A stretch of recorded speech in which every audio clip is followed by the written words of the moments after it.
성경 말씀 열왕기하 10장 18절에서 29절입니다. 예후가 뭇 백성을 모으고 그들에게 이르되 아합은 바알을 조금 섬겼으나 예후는 많이 섬기리라. 그러므로 내가 이제 큰 제사를 바알에게 드리고자 하노니 바알의 모든 선지자와 모든 섬기는 자와 모든 제사장들을 한 사람도 빠뜨리지 말고 불러 내게로 나오게 하라. 모든 오지 아니하는 자는 살려두지 아니하리라 하니 이는 예후가 바알 섬기는 자를 멸하려 계책을 씀이라. 예후가 바알을 위하는 대회를 거룩히 열라하매 드디어 공포되었더라. 예후가 온 이스라엘 사람을 두루 보냈더니 바알을 섬기는 모든 사람이 하나도 빠진 자가 없이 다 이르렀고 무리가 바알의 신당에 들어가매 바알의 신당이 이쪽부터 저쪽까지 가득하였더라. 예후가 예복 맡은 자에게 이르되 예복을 내다가 바알을 섬기는 모든 자에게 주라 하매 그들에게 예복을 가져온지라.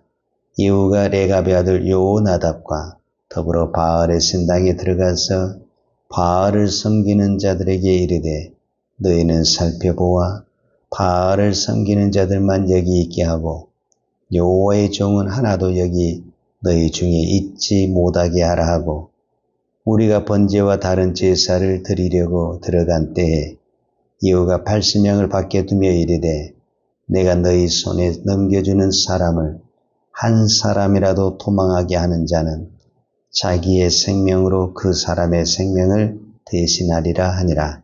번제대일 다음에 예후가 호위병과 지휘관들에게 이르되 들어가서 한 사람도 나가지 못하게 하고 죽이라 하매 호위병과 지휘관들이 칼로 그들을 죽여 밖에 던지고 바알의 신당이 있는 성으로 가서 바알의 신당에서 목상들을 가져다가 불사르고 바알의 목상을 헐며 바알의 신당을 헐어서 변소를 만들었더니 오늘까지 이르니라.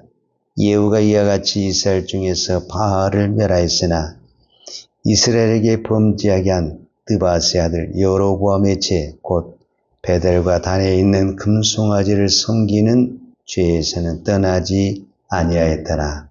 아멘. 우리가 일반적으로 어떤 사람의 인격, 그 사람의 성품을 알려면 어떻게 하면 되냐 하면 큰 권력을 준다든지 아니면 큰 재물을 주면은 그 사람의 인격이 보인다 이렇게 이야기합니다. 그래서 하나님께서도 우리의 믿음을 테스트할 때 하나님은 우리에게 권력을 주시기도 하시고 물질을 주시기도 합니다. 우리가 권력이 없을 때, 물질이 없을 때는 다 겸손한 것 같고 선한 사람처럼 보입니다. 그런데 어느 날 그 사람이 권력을 쥐고 큰 물질을 가지게 되면 우리는 대부분 뭐라고 하냐면 사람이 변했다 이렇게 말을 합니다.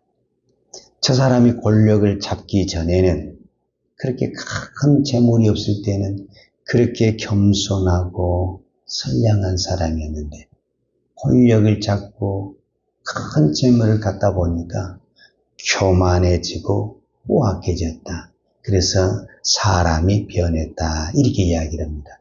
이거는 원래 변한 것이 아니라 원래 그 사람의 성품이었다라는 거예요. 그 사람이 권력이 없고 또 재물이 없을 때는 자기에게 힘이 없기 때문에 나타나지 않았을 뿐이지 원래 그 성품을 가지고 있었다라는 것을 말해주고 있는 것입니다. 오늘 열왕기하 10장에 보면 예후가 왕이 되었습니다. 원래 예후는 어떤 사람이냐면 이스라엘 나라의 군대 장관이었습니다. 이미 이스라엘 나라에는 아합의 아들 요람이 왕이고 유다에는 여호사밧의 아들 아하시아가 왕입니다. 이 두 나라의 정상적인 왕이 있는데 하나님은 엘리사 선지자를 통해서 이 군대 장관인 이후에게 강권적으로 기름을 부어서 왕을 세웠습니다. 그러니까 예후는 내가 왕이 되고 싶다는 마음이 추호도 없었습니다. 근데 어느 날 하나님의 선지자의 기름 부음을 받아서 어느 날 왕이 되었습니다. 그리고 그 왕을 세우면서 하나님이 명령을 했어요. 즉 우리로 말하자면 사명을 받았다는 사명. 그 사명이 뭐냐면 딱 하나입니다. 하나. 아합의 집을 지라. 여로보암의 죄를 멸망시키라. 이것이 하나님의 예후를 왕으로 세운 목적입니다. 그러니까 예후는 그 어떤 일보다도 이 두 가지 일을 해야 되는데 하나는 아합의 집을 치는 것도 하고 그 다음에 여로보암의 죄를 없애는 이 사명을 하라고 하나님이 강권적으로 군대 장관인 예후에게 기름을 부어서 왕으로 세웠습니다. 그래서 실질적으로 예후는 왕이 되어서 가장 먼저 아합의 아들 요람을 죽였습니다. 그 다음에 요사밧의 아들 아하시야를 죽였습니다. 그리고 아합의 아들 이세벨을 죽였습니다. 그리고 그 이세벨의 후손, 아합의 후손들을 다 죽였습니다. 그리고 이제 오늘 본문에 바알을 섬기는 사람들을 한 곳으로 다 모여들었습니다. 이게 예후의 계책이죠. 예후는 나는 바알을 크게 섬길 것이다. 이거는 실제적으로 예후가 바알을 섬기겠다는 의도가 아니라 바알을 섬기는 사람들을 한꺼번에 모아서 죽이기 위한 예후의 계획이었죠. 그래서 전국에 있는 사람들에게 바알을 섬긴다고 해가지고 다 모이게 했습니다. 그리고 거창하게 바알의 제사를 드린 다음에 그 제사가 끝난 다음에 예후는 그 주변에 군사를 매복시켜가지고 그 바알을 섬기는 사람 한꺼번에 다 죽입니다. 그것이 오늘 본문입니다. 오늘 본문 26절과 27절에 보면 바알의 신당에 있는 성으로 가서 바알의 신당에서 목상들을 가져다가 불사르고 바알의 목상을 헐며 바알의 신당을 헐어서 변소를 만들었더니 오늘까지 이르니라. 그러니까 예후가 이스라엘 백성 중에 있는 바알을 섬긴다를 다 멸망을 시켰습니다. 근데 성경은 뭐라고 표현을 하냐면 28절과 29절에 보면 예후가 이와 같이 이스라엘 중에서 바알을 멸하였으나 이스라엘에게 범죄하게 한 느밧의 아들 여로보암의 죄 곧 베델과 단에 있는 금송아지를 섬기는 죄에서는 떠나지 아니하였더라. 이렇게 표현을 했어요. 그러니까 하나님이 예후에게 준 사명이 뭐냐면 첫 번째가 바알의 집을 멸망시켜라. 두 번째가 여로보암의 죄를 제거하라. 이 두 가지거든요. 근데 첫 번째 이 바알의 죄, 바알을 섬기는 이 아합의 모든 죄는 싹 다 멸망을 시켰어요. 그런데 오늘 성경에서 배우는 것처럼 베델과 단에 세운 여로보암의 죄에 대해서는 제거하지 않았어요. 그래서 성경은 이제 열왕기하 11장 31절에 보면 그러나 예후가 전심으로 이스라엘 하나님 여호와의 율법을 지켜 행하지 아니하며 여로보암이 이스라엘에게 범하게 한 그 죄에서 떠나지 아니하였더라. 그러니까 성경은 이것을 어떻게 배우냐면 예후가 전심으로 하나님을 따르지 아니했다. 반쪽만 따랐다. 그러니까 하나님이 주신 명령이 두 개인데 하나는 아합의 집을 치라. 즉 바알을 섬기는 모든 것을 치라는 것이고 두 번째는 여로보암의 죄. 여로보암의 죄는 뭐냐면은 베델과 단에 세운 금송아지를 없애라. 이거였거든요. 근데 하나는 했는데 하나는 못했어요. 그래서 성경은 예후가 전심으로 하나님을 섬기지 아니하고 그의 마음이 나누어졌다. 이렇게 표현을 하고 있습니다. 자, 그러면은 왜 이런 현상이 일어났을까? 우리는 성경을 보면 그냥 답을 알 수가 있습니다. 예후는 자신이 딱 왕이 되게 보니까, 여러분, 모든 사람은 그러는 거예요. 예후만 그러는 것이 아니라 지금 저와 여러분에게도 예후의 마음이 있기 때문에 이 성경이 저와 여러분에게 중요합니다. 자, 왕이 된 사람이 가장 먼저 무엇을 하겠어요? 이 왕권을 정상적으로 자기가 이어받은 것이 아니라 어느 날 하나님이 강권적으로 기름을 부어서 세웠어요. 그래서 이미 왕으로 세워진 아합의 아들 요람을 없앴기 때문에 자기 왕권을 대적하는 이 대적들을 멸망을 시켜야 되잖아요. 그게 뭐냐면 아합과 아합의 후손들이에요. 왜냐하면 이 사람들은 왕의 정통성을 가지고 있는 사람이에요. 그러니까 자기 왕권을 흔드는 이 사람들에 대해서는 적극적으로 다 물리쳤어요. 그런데 왜 이 여로보암의 죄, 여로보암의 죄는 베델과 단에 금송아지를 세운 건데 이것은 왜 없애지 못하느냐? 이거는 여로보암이 북이스라엘의 첫 번째 왕인데, 그러니까 이스라엘 나라가 세워지면서부터 여로보암이 베델과 단에 금송아지를 세웠어요. 베델과 단에 금송아지를 세운 이유가 뭐냐면 이미 이스라엘 백성들은 6월절이 되면 제사를 하나님 앞에 드리러 가야 되는데 그 제사를 드리려면 성전이 있어야 돼요. 근데 성전은 예루살렘이 있고 예루살렘은 남쪽 유다에 있는 거예요. 그러면 북쪽에 있는 사람들이 다 남쪽에 와서 예루살렘의 성전에서 제사를 드리게 되면 제사를 드리고 다시 올라오냐? 올라온다는 보장이 안 되는 거예요. 그러면은 왕권을 가지고 있는 이 여로보암은 이 백성이 어디 가는 것을 막아야 되냐면은 예루살렘 성전에 가는 것을 막아야 돼서 우리가 예루살렘까지 갈 필요가 뭐 있냐? 우리가 여기다가 성전을 짓자. 그 성전이 바로 베델과 단입니다. 그래서 베델과 단에 금송아지를 세우고 우리가 예루살렘까지 하나님을 가서 섬길 필요 없냐? 먼 길을 가지 말고 가까운 데서 섬기자. 그래서 백성들도 딱 보니까 그렇게 막 길 고생고생 하면은 얼마나 힘드니까. 사람은 편한 거를 좋아하잖아요. 그러니까 바로 집 앞에 있는데 그냥 집 앞에 있는 거 가자. 그래서 베델과 단의 금송아지를 하나님처럼 섬겼어요. 이것이 지금 쭉 역사를 통해서 왔어요. 예후가 북이스라엘의 10번째 왕입니다. 그러면 그동안 쭉 왕들이 다 이렇게 섬겼어요. 근데 만약에 이 베델과 단을 없애버리게 된다면은 이 백성은 다시 어디를 가야 되냐면은 예루살렘을 가야 됩니다. 그러면은 국가가 흔들리고 나라가 흔들려 버립니다. 그러니까 예후는 이거를 건들 수가 없는 거예요. 이해하시겠죠? 어떤 부분에서는 전통적으로 그동안 쭉 해왔는데 이거를 하루아침에 없애버리게 된다면은 백성들이 혼란을 오게 되고 백성들이 다 유다로 넘어가 버리게 되면은 나라 자체가 흔들려 버립니다. 그래서 예후는 이 바알을 멸망시키고 아합의 지를 멸망시킨 것에 대해서는 열심히 특식이었지만은 여로보암의 이 죄에 대해서는 건들 수가 없는 거예요.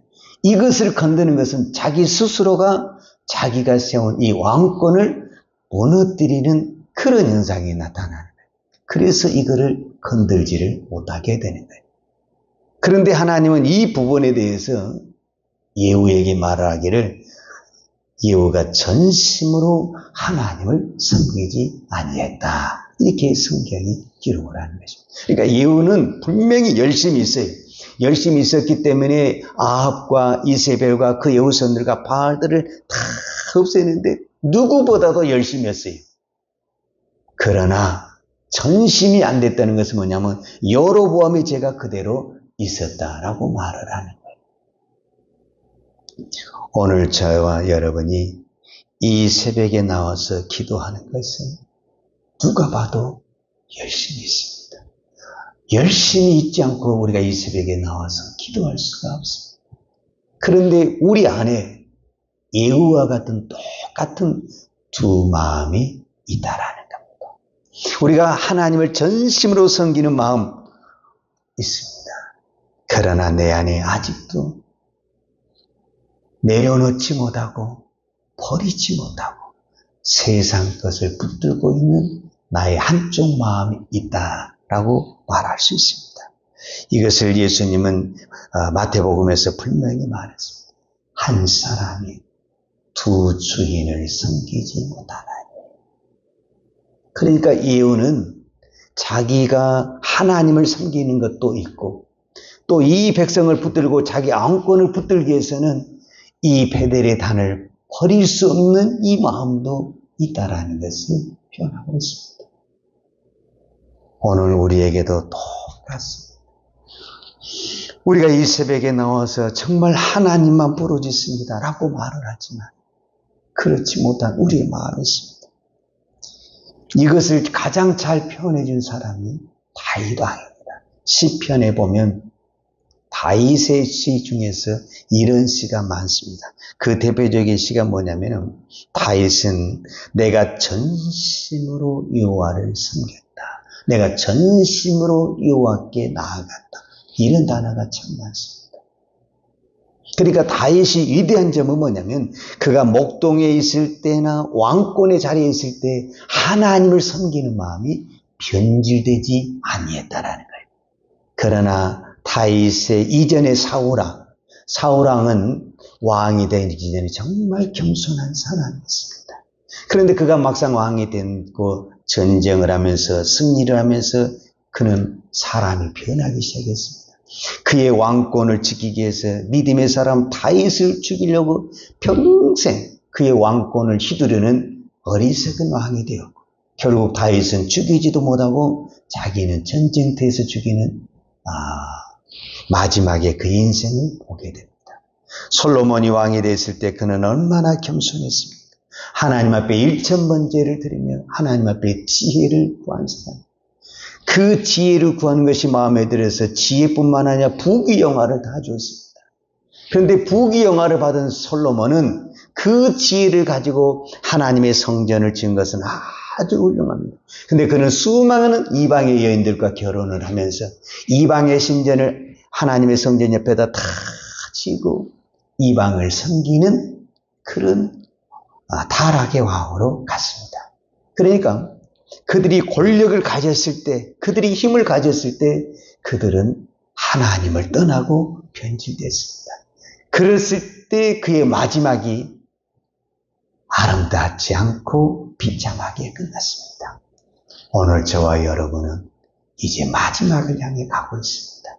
우리가 젊었고 힘 있을 때는 이것도 해보고 저것도 해봤습니다. 그러나 이제는 우리에게 그럴 만한 시간이 없습니다. 이제는 오직 주만 바라보며 가기에도 부족한 시간입니다. 이제는 더 이상 세상을 보지 않고 오직 주만 전심으로 하나님을 섬기는, 그래서 우리의 마지막이 우리의 이전보다 더 아름답고 복된 우리의 믿음의 삶이 되기를 축복합니다. 기도하겠습니다. 거룩하신 아버지 하나님 감사합니다. 오늘도 우리가 이 거룩한 주일 이 새벽 시간부터 우리가 온전히 하나님 앞에 드릴 수 있도록 은혜 주신 아버지 하나님 감사합니다. 우리가 전심으로 하나님을 섬긴다고 하지만 아직도 내 마음 한구석에는 내 욕심, 내 교만, 세상의 것들이 있습니다. 주여, 오늘도 이 새벽에 기도하고 고백하옵나니 우리의 세상적이고 우리의 교만은 다 물리쳐 주시고 오직 예수로, 오직 하나님의 말씀으로, 오직 성령으로, 오직 하나님의 은혜만을 충만케 하여 주옵소서. 내가 지금까지 하나님의 일을 하는 것 내 힘이 아닙니다. 오직 하나님의 은혜입니다. 우리가 어떤 것을 이루었고 어떤 일을 한다고 할지라도 우리의 이름은, 우리의 자랑은 다 묻어두게 하시고 오직 예수만, 오직 하나님만 높이는 우리의 신앙, 우리의 믿음이 되게 하여 주옵소서. 예수님의 이름으로 기도하였습니다. 아멘. 요한은 내게 복을 주시고 너를 지키시기를 원하며 요한은 걸굴로 내게 비추사 은혜 베푸시기를 원하며 요한은 걸굴을 내게로 향하여 드사 평강 주시기를 원하노라. 이제는 나 같은 죄인을 구원하게 하여 이 땅에 내려오신 우리 주 예수 그리스도의 은혜와 독생자를 보내주신 아버지 하나님의 그 크신 사랑과 성령님의 충만한 은혜가 오늘도 오직 예수만 바라보며 전심으로 하나님을 섬기길 원하는 사랑하는 죄종들 머리머리 예와 이 나라 이 민족과 한국 교회 위에 온 열방에 이 생명의 복음을 증가하는 선교사님들 예와 사랑하는 주의 자녀들 머리에 이제부터 영원토록 함께 있을지어다. 아멘.